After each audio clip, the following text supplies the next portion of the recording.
Hi, welcome back to my channel. Surprise ಕೊಡೋದಕ್ಕೆ ಅಂತ ತವರಿಗೆ ಹೋಗಿದ್ದಳು. ಗಂಡನಿಗೆ ಹೇಳ್ದೆ ಮನೆಗೆ ಬಂದೆ. ಮನೆ ಬಾಗಿಲು ತೆಗೆದು ನನ್ನ ಬಳಿ ಒಂದು ಕೀ ಇತ್ತು.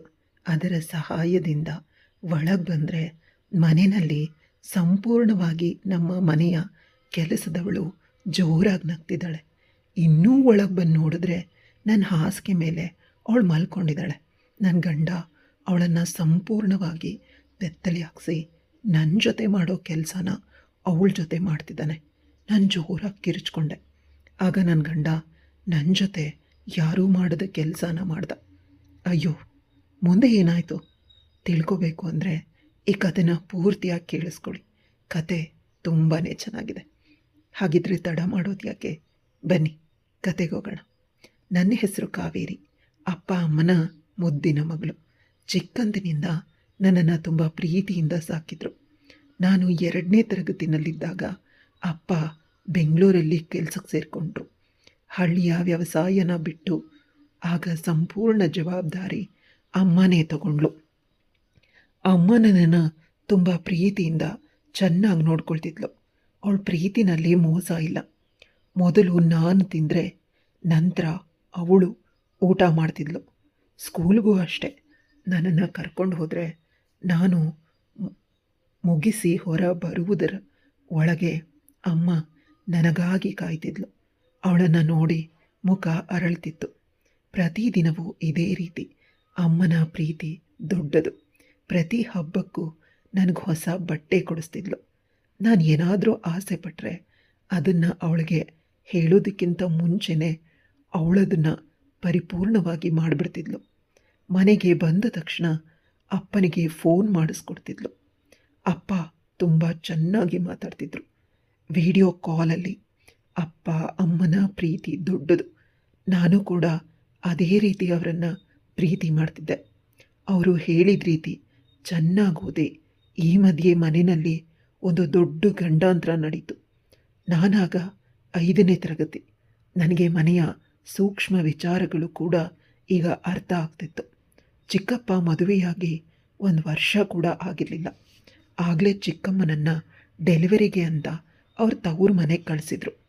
ಈಗ ಮನೆಯ ಜವಾಬ್ದಾರಿಯನ್ನು ಸಂಪೂರ್ಣ ಅಮ್ಮನದೇ. ಅಮ್ಮ ಎಲ್ಲ ಕೆಲಸ ಮಾಡಿದ್ರೂ ಕೂಡ ನನ್ನನ್ನು ನೋಡ್ಕೊಳ್ಳೋದ್ರಲ್ಲಿ ಯಾವುದೇ ರೀತಿಯ ವಿಷಯನ ಅವಳು ಬಿಟ್ಟಿರಲಿಲ್ಲ. ಅವಳಂಥ ತಾಯಿನ ನಾನು ಪಡೆದದ್ದು ನನ್ನ ಅದೃಷ್ಟ. ಆದರೆ ಚಿಕ್ಕಪ್ಪ ಅಮ್ಮನನ್ನು ತುಂಬ ಪೀಡಿಸ್ತಿದ್ರು. ಅಮ್ಮ ಬೇಡ ಬೇಡ ಅಂತ ತಳ್ತಿದ್ಲು. ಅಷ್ಟು ಮಾತ್ರ ನೆನಪಿರೋದು. ಆ ಸಂದರ್ಭದಲ್ಲಿ ನಾನು ಹೋಗಿ ಚಿಕ್ಕಪ್ಪನ ತಳ್ತಿದ್ದೆ. ನಿಧಾನವಾಗಿ ತಿಳಿಯಿತು, ಚಿಕ್ಕಪ್ಪ ಅಮ್ಮನನ್ನು ಯಾವುದೋ ವಿಷಯದಲ್ಲಿ ಬ್ಲ್ಯಾಕ್ ಮೇಲ್ ಮಾಡ್ತಿದ್ದಾರೆ. ಅಪ್ಪ ಅಮ್ಮನಿಗೆ ಕಳಿಸೋ ದುಡ್ಡನ್ನು ಕಿತ್ಕೊಳ್ತಿದ್ದಾರೆ. ಮನೆ ಖರ್ಚಿಗೆ ತುಂಬ ಕಷ್ಟ ಆಗ್ತಿದೆ.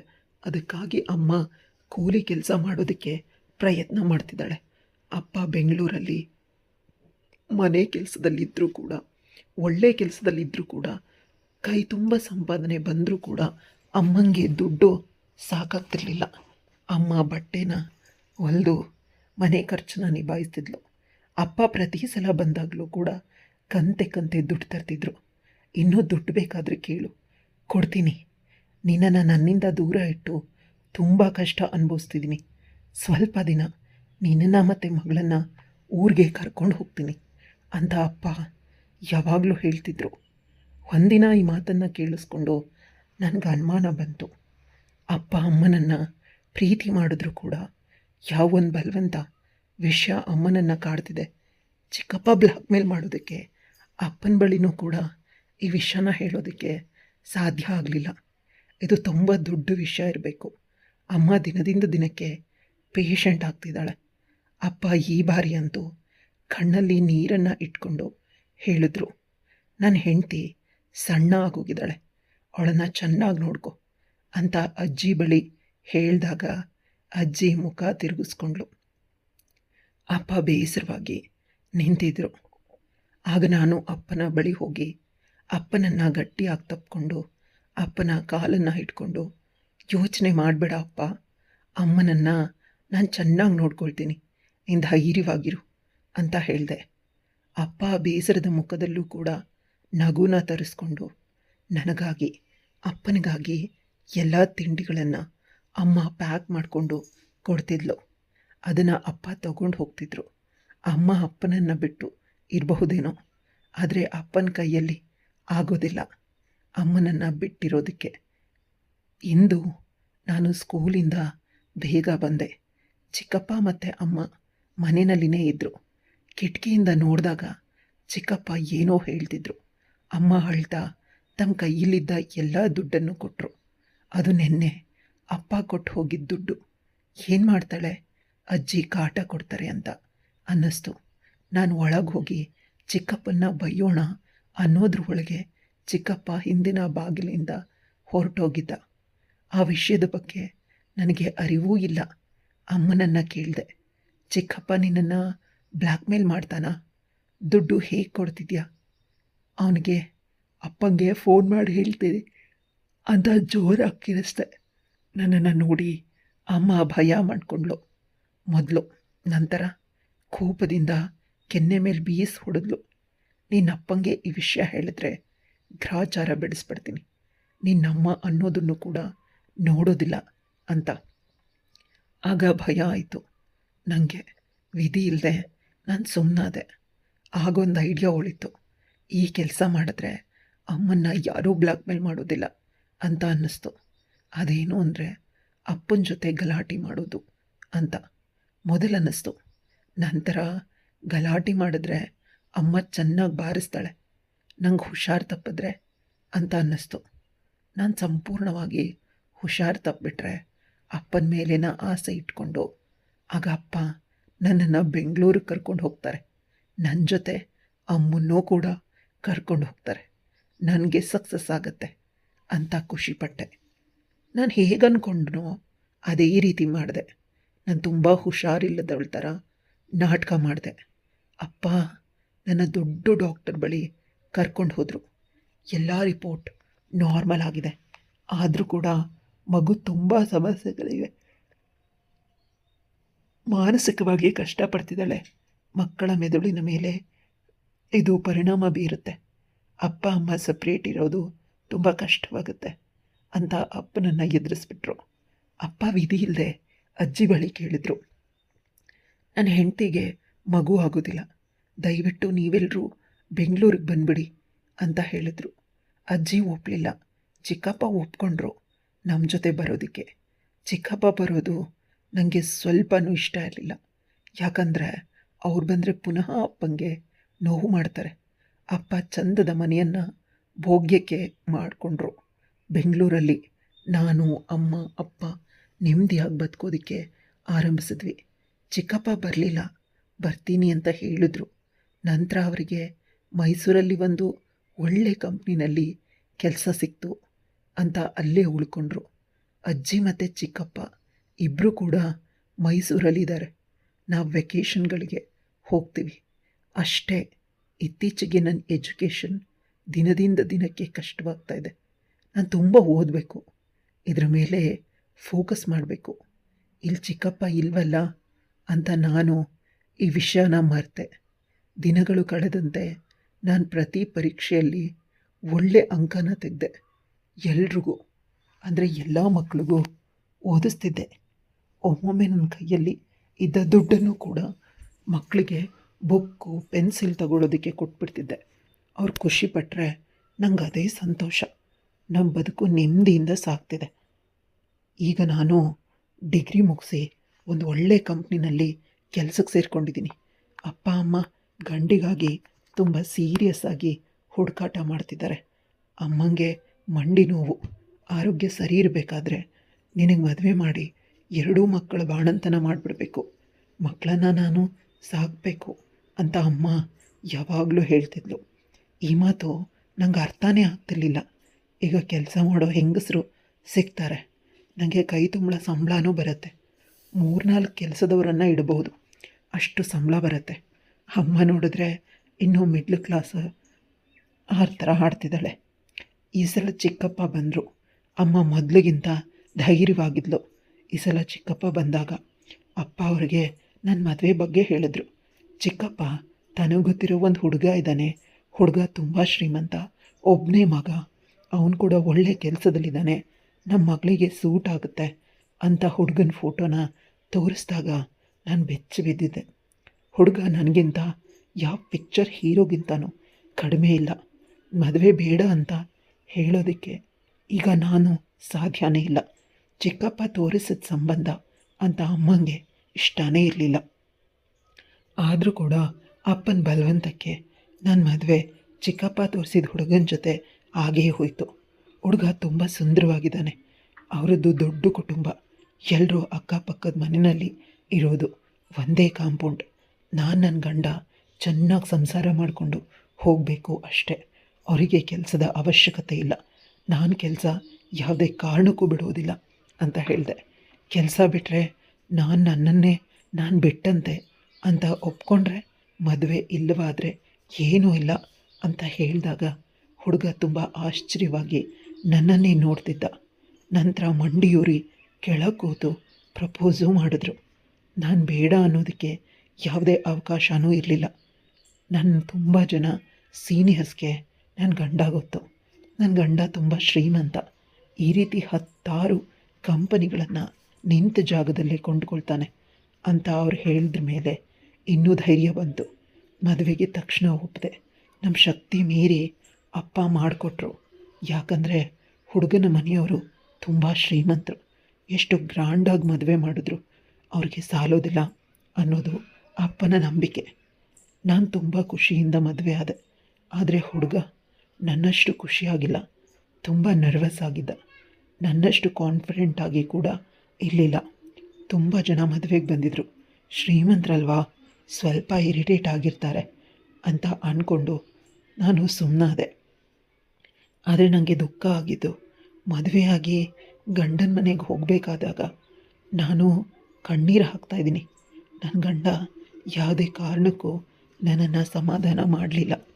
ಕಾರಿನ ವಿಂಡೋವನ್ನು ನೋಡ್ತಾ ಕೂತಿದ್ದೆ. ಇಷ್ಟೊಂದು ಕಟ್ಕನ ಜೊತೆ ಯಾಕೆ ಮದುವೆ ಆದೆ ಅಂತ ಮನಸ್ಸು ರೋಸ್ ಹೋಗಿತ್ತು. ಇದೇ ಕೋಪನ ಮನಸ್ಸಲ್ಲಿಟ್ಕೊಂಡು ಮೊದಲ ರಾತ್ರಿ ನಾನವನ ಜೊತೆ ತುಂಬ ಇಂಟಿಮೇಟ್ ಆಗಲೇ ಇಲ್ಲ. ಅವನು ನನ್ನನ್ನು ಮುಟ್ಟಲೇಬಾರ್ದು ಆ ರೀತಿ ಕಿರಿಸ್ದೆ. ಅವನ ಸೈಡಿಗೆ ತಿರುಗಿ ಮಲಗ್ದ. ಅವನಿಗೆ ಅವನ ಆಸೆ ತೀರಿಸ್ಕೊಳ್ಬೇಕು ಅಷ್ಟೇ, ಯಾವುದೇ ಕಾರಣಕ್ಕೂ ನಾನದಕ್ಕೆ ಅವಕಾಶ ಮಾಡಿಕೊಡ್ಬಾರ್ದು ಅನ್ನೋ ಕೋಪ ಇತ್ತು. ಬೆಳಗ್ಗೆ ಆದಾಗಲೂ ಕೂಡ ಅವನು ನನ್ನ ಬಳಿ ಇರಲಿಲ್ಲ. ಅವನು ಎದ್ದು ಹೊರಟೋಗಿದ್ದ. ನಾನು ಮದುವೆಯಾಗಿ ತಪ್ಪು ಮಾಡಿಬಿಟ್ನೇನೋ, ನನ್ನನ್ನು ಸಮಾಧಾನಗೊಳಿಸೋ, ನನ್ನನ್ನು ಪ್ರೀತಿಯಿಂದ ಮಾತಾಡಿಸೋ ಯಾವೊಂದು ಸಣ್ಣ ಪ್ರಯತ್ನವೂ ಮಾಡಲಿಲ್ಲ. ನಾನೀ ಕಡೆ ತಿರುಗಿ ಮಲಗಿದ್ದೀನಿ, ಹೊರಟೋದ. ನನಗೆ ದುಃಖ ಆಗ್ತಿತ್ತು.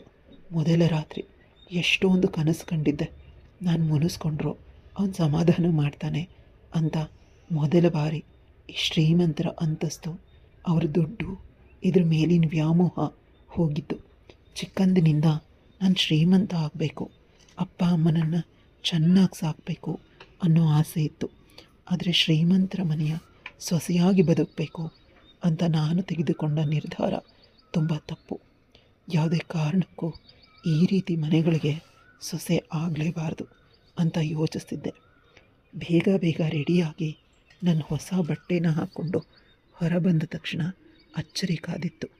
ಅತ್ತೆ ಮತ್ತು ಮಾವ, ಮನೆಯ ನೆಂಟರುಗಳು ನನ್ನ ಕೈಯಲ್ಲಿ ಅಡುಗೆಯ ಶಾಸ್ತ್ರವನ್ನು ಮಾಡಿಸೋದಕ್ಕೆ ಕಾಯ್ತಾ ಕೂತಿದ್ರು. ಕಾತರದಿಂದ ಅವರ ಮುಖದಲ್ಲಿ ಒಂದು ರೀತಿ ಖುಷಿ. ಮೊದಲ ರಾತ್ರಿ ಆಗಿದೆ, ನಮ್ಮ ಸೊಸೆಗೆ, ನನ್ನ ಮಗನಿಗೆ ಅಂಥ ಖುಷಿಯನ್ನು ನಾನು ಹೇಗೆ ಹಾಳು ಮಾಡಲಿ? ನನ್ನ ಗಂಡನನ್ನು ನಂತರ ನೋಡಿಕೊಂಡ್ರೆ ಆಯಿತು ಅಂತ ಒಂದು ಟಿಪಿಕಲ್ ಸೊಸೆಯ ರೀತಿ ನಾಟಕ ಆಡಿದೆ. ಅವರ ಕಾಲಿಗೆ ಬೀಳೋದು, ಅವರನ್ನು ಹಗ್ ಮಾಡೋದು, ಅವರ ಜೊತೆ ತುಂಬ ಖುಷಿಯಾಗಿ ಮಾತನಾಡೋದು. ಅವರೆಲ್ಲರೂ ತುಂಬ ತೃಪ್ತಿಯಿಂದ ಖುಷಿಪಟ್ಟರು. ನಮ್ಮ ಸೊಸೆ ನಿಜವಾಗಲೂ ತುಂಬ ಒಳ್ಳೆಯವಳು, ನಾವೀ ರೀತಿ ಸೊಸೆನ ಮದುವೆ ಮಾಡಿಕೊಳ್ಬೇಕು ಅಂತ ಇಷ್ಟಪಟ್ಟಿದ್ವಿ. ನಮ್ಮ ಅದೃಷ್ಟ ಇಂತಹ ಸುಂದರವಾದ ಓದಿರುವಂತಹ ಸೊಸೆ ನಮಗೆ ಸಿಕ್ಕಿದ್ದಾಳೆ ಅಂತ ಎಲ್ಲರೂ ಖುಷಿಪಟ್ಟರು. ನಂತರ ನನ್ನ ಕೈಯಲ್ಲಿ ಅಡುಗೆ ಶಾಸ್ತ್ರನೂ ಮಾಡಿಸಿದ್ರು. ನಾನು ನನಗೆ ಬರುವಂತಹ ಸಣ್ಣ ಪುಟ್ಟ ಅಡುಗೆಗಳನ್ನು ಮಾಡಿದೆ. ಅದನ್ನೇ ಅವರು ಅಮೃತ ಅಂತ ತಿಂದರು. ಅಷ್ಟೇ ಅಲ್ಲ, ಅಡುಗೆ ಮಾಡಿದ್ದಕ್ಕೆ ನನ್ನ ಮಾವ ಅವ್ರ ಪಾಕೆಟಲ್ಲಿ ಎಷ್ಟು ದುಡ್ಡಿತ್ತು ಎಲ್ಲ ದುಡ್ಡನ್ನು ನನಗೆ ಕೊಟ್ಟರು. ಪ್ರೀತಿಯಿಂದ ನಾನು ಎಮೋಷ್ನಲ್ ಆದೆ, ಅಳೋದಕ್ಕೆ ಶುರು ಮಾಡಿದೆ. ಯಾಕಂದರೆ ನನಗೆ ಗಂಡ ತುಂಬ ಇಂಪಾರ್ಟೆಂಟ್ ಆಗಿತ್ತು. ಈ ಸುಂದರವಾದ ಕ್ಷಣದಲ್ಲಿ ಅವನೇ ಇಲ್ಲ ಅಂತ. ಆದರೆ ಅತ್ತೆ ಮಾವ ಅಪ್ಪ ಅಮ್ಮನನ್ನು ತುಂಬ ಮಿಸ್ ಮಾಡ್ಕೊಳ್ತಿದ್ದೀನಿ ಅಂತ ಅಂದ್ಕೊಂಡು ಅವರ ತಂಗಿಯ ಜೊತೆ ಡ್ರೈವರನ್ನ ಸೆಟ್ ಮಾಡಿ ಕಾರಲ್ಲಿ ಕಳಿಸಿದ್ರು. ಸಂಜೆ ಇವಳನ್ನು ಕರ್ಕೊಂಡು ಬಾ, ಅಲ್ಲೇ ಇರ್ತೀನಿ ಅಂದರೆ ಬಿಟ್ಬಿಟ್ಟು ಬಾ ಅಂತ. ಇರಲಿ ಅಂತ ನನಗೆ ಆಶೀರ್ವಾದ ಮಾಡಿದ್ರು. ನಾನು ಖುಷಿಯಿಂದ ಹೋದೆ. ಆಂಟಿಗೆ ಹೇಳಿದೆ, ಇವತ್ತು ಇರ್ತೀನಿ, ನಾಳೆ ಬೆಳಗ್ಗೆ ಬೇಗ ಬಂದುಬಿಡ್ತೀನಿ ಅಂತ. ಅವ್ರು ನಕ್ಕರು ಅಷ್ಟೆ. ಅಪ್ಪ ಅಮ್ಮನ ಜೊತೆ ತುಂಬ ಖುಷಿಯಾಗಿ ಎಲ್ಲನೂ ಶೇರ್ ಮಾಡಿದೆ. ಗಂಡನ ವಿಷಯ ಹೇಳಿದಾಗ ಅವರು ತುಂಬ ದೊಡ್ಡ ಕಂಪ್ನಿನ ನಡೆಸ್ತಾರೆ. ಅವ್ರಿಗೆ ತಲೆಯಲ್ಲಿ ತುಂಬ ವಿಚಾರಗಳಿರುತ್ತೆ. ಯಾವಾಗಲೂ ಅವರು ಅದೇ ಯೋಚನೆಯಲ್ಲಿನೇ ಇರ್ತಾರೆ. ನೀನು ಯಾಕೆ ಇಷ್ಟೊಂದು ಚಿಕ್ಕ ಮಕ್ಕಳ ಥರ ಆಡ್ತಿದ್ಯಾ, ಎಷ್ಟು ಮೆಚೂರಾಗಿದೆಯಾ ಅಲ್ವಾ ಅಂತ ಅಮ್ಮ ಬೈದಾಗ ನನಗದು ನಿಜ ಅಂತ ಅನ್ನಿಸ್ತು. ಯಾಕಂದರೆ ಅಮ್ಮ ಹೇಳಿದ ಮಾತು ನೆನಪಾಯಿತು. ಅಪ್ಪ ಅಮ್ಮ ಹೇಳೋ ರೀತಿ ಕೇಳೋದಕ್ಕೆ 2 ರಿಂದ 3 ವರ್ಷ ಆಯ್ತಂತೆ.